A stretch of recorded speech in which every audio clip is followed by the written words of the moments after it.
Now, first and foremost, I know how tight sort of stretch you boys are. So, you know what I'm going to talk about, and I'll keep it very, very brief. It was concerning and quite saddening. The other evening, Sunday evening, I was sitting watching TV and looked across the road, and some slightly dishevelled gentleman walked along the road, and he had a little carrier bag, and he proceeded to sit down on the pavement and unpacked his takeaway and spread it out on the pavement and start eating it. Anyway, as the time went on, he reclined more and more and more until he was laying on the pavement. So myself and my wife went out to him and said, you know, hi, how are you and everything. And he wouldn't give us his name. He sort of seemed to imagine that he'd come from Hayling Island, he was going to Dorset.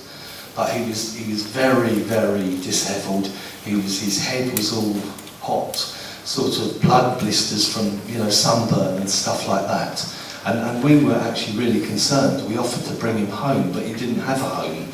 He wouldn't tell us where he came from. So I rang the 101 number, and I really got someone I spoke to who I didn't think was particularly helpful.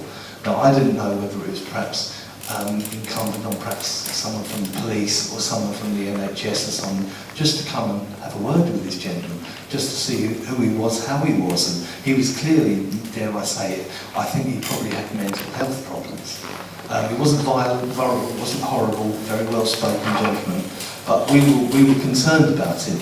And we watched him for a while, and about an hour later, he tidily packed up his little carrier bag and off he walked off the road, walked off down the road to God knows where. But a policeman didn't check on him, or NHS guy didn't check on him. No one came to see whether there was an issue with him or anything. Now that might sound very, very, you know, small fry stuff and not really important, but it really did concern me, and it sort of troubled me that we've got people out on the street there that no one is checking on. And, you know, perhaps you give me a steer on that. When you phone 101, they have got a triage system where they will grade all the jobs. If they feel it appropriate to pass that job on to the fire brigade or to ambulance, or then they will do so. Where there's a concern for safety or concern for welfare, where the police would always attend previously, if they feel that it's best suited that you know, an ambulance, paramedic, whatever, then the police wouldn't necessarily attend, which we used to in all other occasions. Now, depending on the call taker as to how they dealt with it, I mean, if you're not happy with the way that was dealt, then I would certainly say make a complaint, and then that can be logged, because obviously your call would have been logged, and then we can find out whether that's a training for the call taker. I don't know.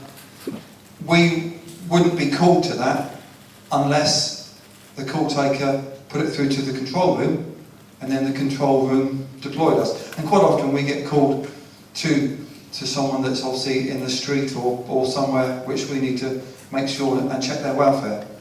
But again, unless we get that sent down to the control room for us, then we would never know anything about it at all. No, thank you for that, Mark, and please don't take it as a criticism. It was purely an observation. I was really just concerned about this poor guy, and he didn't seem to know where he'd come from and where he was going to, but he's roaming out there somewhere. But thank you anyway. Yeah, no problem, that's fine.